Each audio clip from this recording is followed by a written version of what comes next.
he gets home, his friends will ask why he didn't try to stop him.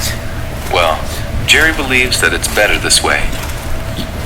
We get treated to a flashback where we see Tom falling for a beautiful white cat. They begin going out and everything seems great. That is until she meets Mr. Butch, a much wealthier cat. She leaves Tom and immediately goes with Butch, leaving Tom heartbroken and Jerry in a state of, I told you so. Tom desperately tries to win her back, buying her gift after gift, but it's no use. Butch's gifts are far nicer and fancier. Heartbroken and broken in general, Tom falls into a deep depression and begins to drown his sorrows in milk, treated much like alcohol here. Jerry begs for him to stop, but Tom lets himself go down the gutter, literally. Jerry resuscitates him, but as soon as he wakes up, he sees his former girlfriend and Butch driving by in a car that says, "Just married." And so we're left back where we started, with Tom sitting on the railroad tracks. Jerry thinks to himself about how his own girlfriend would never do such a thing, as she's always been faithful. Well, just then, his girlfriend drives by with another mouse in a car that also says, "Just married." Jerry goes down to the tracks and joins Tom, waiting for death. The episode ends as we hear a train whistle getting louder and louder. What a dark and disturbing subject for an episode. Suicide and depression is not something you'd think to ever associate with Tom and Jerry. But yet here it is, a full episode dedicated to it.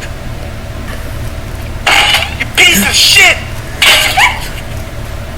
Michael, I made your favorite, maple brioche French toast with just a dollop of creme fraiche. You mean maple brioche fat toast with just a dollop of creme fat? I'm not gonna eat you, baby. I'm not gonna eat anything ever again. I'm going on a diet, you hear me, Marcus? No more French toast. I blame these tracksuits. It's the elastic waistband. It tricks you. I bet Young is fat as shit under there. They look like mite bites. What are mite bites? Oh no, Despite being a show about ghosts, it I rarely ever gets scary. It has its moments here and there, but the ghosts are more often than not played for laughs. Surprisingly enough, the most disturbing moment in the entire series comes from Danny himself. Well, sort of. In the second TV movie, The Ultimate Enemy, shit gets real. 10 years into the future, the Earth is in ruins. The most dangerous ghost of all time is making the lives of the survivors a living hell, and that ghost is the adult Danny Phantom. The episode has a lot of time travel and convoluted explanations for how ghost forms work. Eventually, present-day Danny takes it upon himself to defeat his future self, and learn how exactly he became like that in the first place. It turns out that right after Danny travels into the future, an event takes place that turns him into this demon. This event being an explosion at the Nasty Burger that kills his entire family, as well as Sam Tucker and Mr. Lancer. Danny was then forced to move in with the only person who has a chance of understanding him, his family friend and arch nemesis, Vlad Masters, who is also half ghost. Despite their history, Vlad treated Danny with great sympathy. Unfortunately, it didn't do much good for Danny. He asked Vlad to remove his human half, so he wouldn't have to suffer human emotions anymore. He does so, reluctantly, but now without his human conscience, Danny's ghost form does the unthinkable. He rips Vlad's ghost form out of him and fuses with it. The malice and evil inside of Vlad's ghost form is too much to handle, and it turns Danny into an irredeemable monster.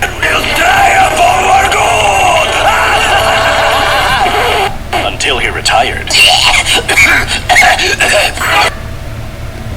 I mean, you can tell how messed up this episode is going to be right from the title card, showing a beaten and bruised up Danny, barely holding up against his shadowy future self.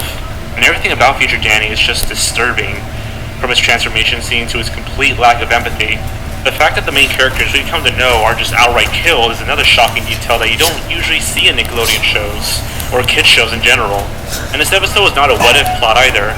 It was very real, and it was close to being the actual reality of the show. After his defeat, future Danny is never seen again. The ending set up his return, but thankfully he never escaped from his eternal prison cell.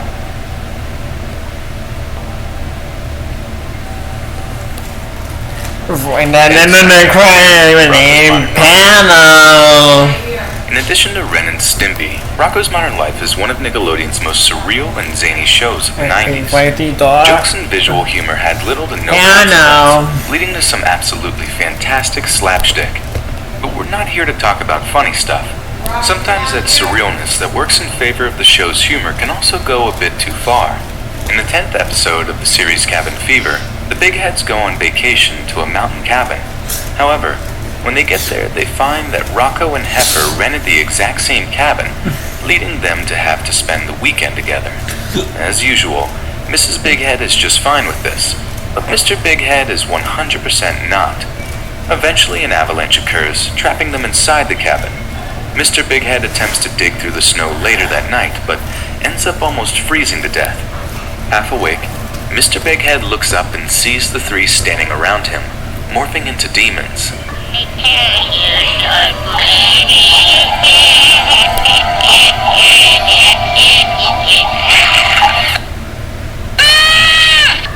A short, strange acid trip occurs with Big Head turned into a flower and then screaming his eyes out, literally.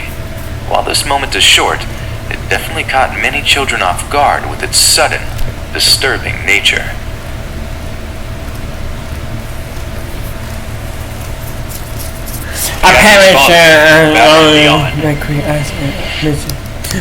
In the 15th episode of Batman Beyond, we are introduced to an original villain named Earthmover, a man made entirely out of dirt. Throughout the episode, Terry's friend Jackie Wallace feels as if she's being constantly watched. Well, it turns out that she is being watched by the titular Earthmover, or at least his dirt henchman. Jackie is sure that the villain is one of her adopted father's enemies. After the attack by the Dirtmen, Jackie's adopted father, Bill, reveals that her real father, Tony, is the villain, and that it's his fault that he became that way. 10 years prior, Bill and Tony started up a company and had to dispose of toxic waste. However, they could not afford to do it properly, so Bill dumped it into a sealed mine shaft. Tony was reluctant of this, worried that there would be terrible repercussions, but Bill offered him a partnership to gain his confidence. A cave-in occurs, trapping Tony underground with the toxic waste. Thinking that he's dead, Bill adopts Jackie to make up for his mistake. However, the toxic waste caused Tony to fuse with the earth itself, creating Earthmover. In present day, Bill and Jackie become trapped underground, where they find out what Tony truly looks like.